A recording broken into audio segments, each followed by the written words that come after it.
श्री स्वामी समर्थ स्वामी विचार चॅनलमध्ये सर्वांचं मनपूर्वक स्वागत। मंडळी, सर्वजण म्हणतात अधिक मास आहे, धोंडा आहे, पण अधिक मास म्हणजे नेमकं काय किंवा धोंड्याचा महिना नेमकं काय, तर हे आजच्या व्हिडिओमध्ये आपण पाहणार आहोत।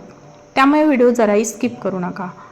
पहा, ज्या महिन्यात सूर्यसंक्रांत नसते त्या महिन्यात अधिक किंवा मलमास म्हणतात। स्थूलमानाने 32 महिने 16 दिवस 4 घटका भोगल्यावर म्हणजेच दर तिसऱ्या वर्षी 13 महिन्यांचे वर्ष समजले जाते। हे पंचांगांचं गणित असलं तरी भाविक याला धार्मिक महत्त्व देतात। चैत्रापासून फाल्गुन अखेर 355 दिवस येतात आणि इंग्रजी दिनदर्शिकेप्रमाणे सौर वर्षाचे 365 दिवस असतात।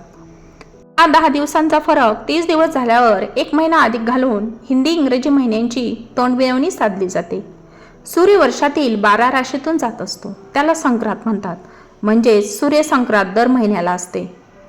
मेष ते मीन राशी म्हणजे सूर्याच्या 12 संक्रांत होतात। 33 महिन्यांनी असा महिना येतो की त्या संक्रांतीचा अभाव असतो। तो महिना अधिक मासाचा असतो।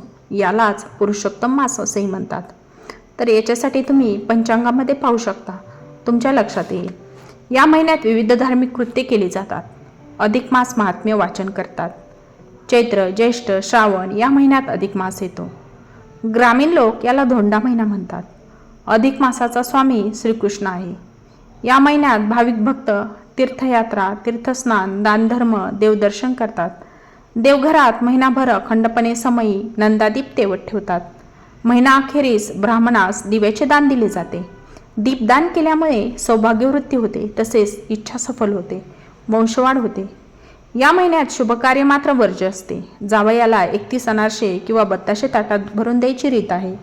गावातील देवळात कीर्तन, प्रवचन, ग्रंथवाचन वगैरे धार्मिक कार्यक्रम या काळामध्ये केले जातात। तर ही होती धोंडा महिन्याची म्हणजेच अधिक मासाची माहिती। जर तुम्हाला आवडली असेल तर आपल्या चॅनलला लाईक, शेअर आणि सबस्क्राईब करा।